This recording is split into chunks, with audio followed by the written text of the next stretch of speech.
This project holds significant relevance for both chemical and metallurgical engineering due to its focus on operation, a pervasive challenge across infrastructure, manufacturing, and process industries. Metallurgical engineers benefit from the project insights into material degradation mechanism and effective protective measures. Furthermore, the project contributes to sustainability by facilitating the extension of material lifespan. So for the quick overview of our corrosion rate calculator project, which is the SteelLife, which revolves around three key Python dictionaries. First, we have the Steel Data Dictionary, where it stores corrosion rates for different steel types like stainless, galvanized, and carbon steel. Each type has its own rate depending on how fast it corrodes. Next one is the coating data. This one adjusts the steel's corrosion rate based on coatings like paint, epoxy, or zinc. These values range from 0 to 1. The lower the value, the more protective the coating is. Then we have the environment data. This reflects on how harsh the surroundings are, such as coastal or industrial settings. More corrosive environments have higher values, which increase the corrosion rate. The program takes user input for the steel type coating and environment. If the input doesn't match any dictionary keys, a default value is used. Users also enter the thickness of the steel in millimeters, which is validated to be a positive number with just one decimal. If an input is invalid, like a negative number or a letter, it's automatically replaced with 1 millimeters. This ensures smooth calculations when estimating how long the steel will last before corroding. The fourth function we use in the program is corrosion rate calculation. There are two formulas. First, corrosion rate is calculated using corrosion rate equals BR, which is the base rate from steel data, multiplied by CR, which is the coating modifier from coating data, and multiplied by ER, which is the environment factor from environment data. Second, lifespan is computed with lifespan equals T, which is the steel thickness, entered by the user divided by corrosion rate. The fifth function is the output. After the calculation, the program displays a clear summary of the steel type, coating, environment, thickness, and the calculated lifespan in years, which is rounded to 2 decimal places. This helps user compare different materials and conditions to make smart choices for construction or engineering projects. And lastly, the sixth function is the loop and repetition. After each calculation, the program asks if you want to try again. If you say yes, it repeats the process, and if not, it ends with a thank you message. This makes it easy to explore different scenarios without restarting. The purpose of our program SteelLife Resistance and Durability Calculator is to help user estimate how long a steel material can last before it starts to corrode or rust away. It considers different types of steel, the protective coating used, the environment where it will be exposed, and even the thickness of the steel. With all this input, the program calculates an estimated lifespan in years.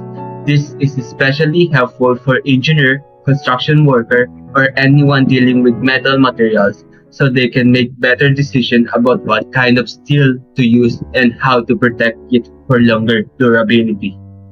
Here are the basic steps you can follow to access SteelLife. To discuss the basic steps that you can follow to access SteelLife. First, open a coding app or website of your choice. For this demonstration, I will be using GDB Online Debugger. Yan. It's available online po. Next, paste the code and make sure that it indicates Python language.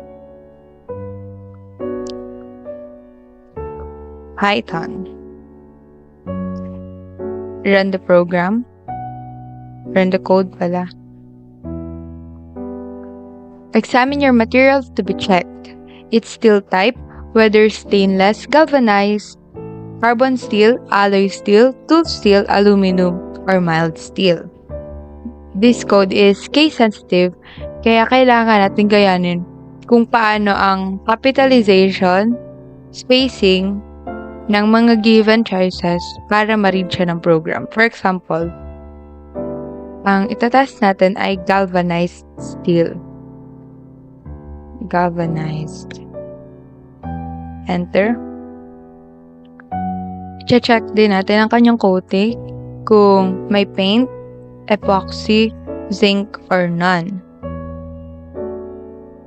For this region po ng ating code, for example, hindi. For example, wala naman siyang code, pero hindi mo siya nalagyan ng none. In-enter mo lang siya. Naka-default po siya sa none. Automatic. Pag hindi nalagyan, none. Available environments, indoor, coastal, industrial, or rural.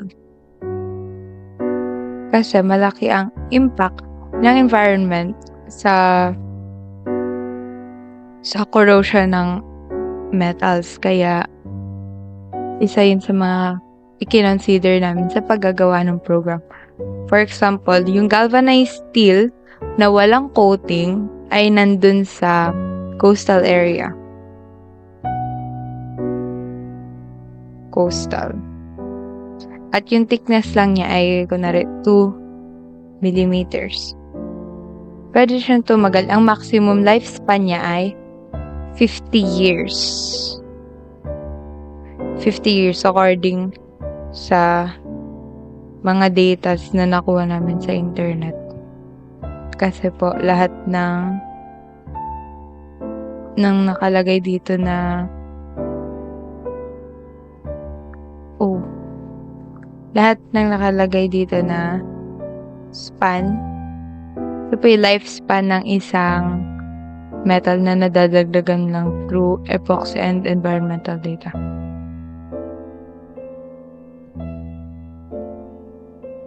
Yun po. Lastly, this code is designed in a loop. The user can do other calculations if they decide to continue. And on the other hand, they also have the choice to end the program. Do you want to calculate again? For example, yes. Babalik lang po siya sa unahan. That would be all po. Thank you very much.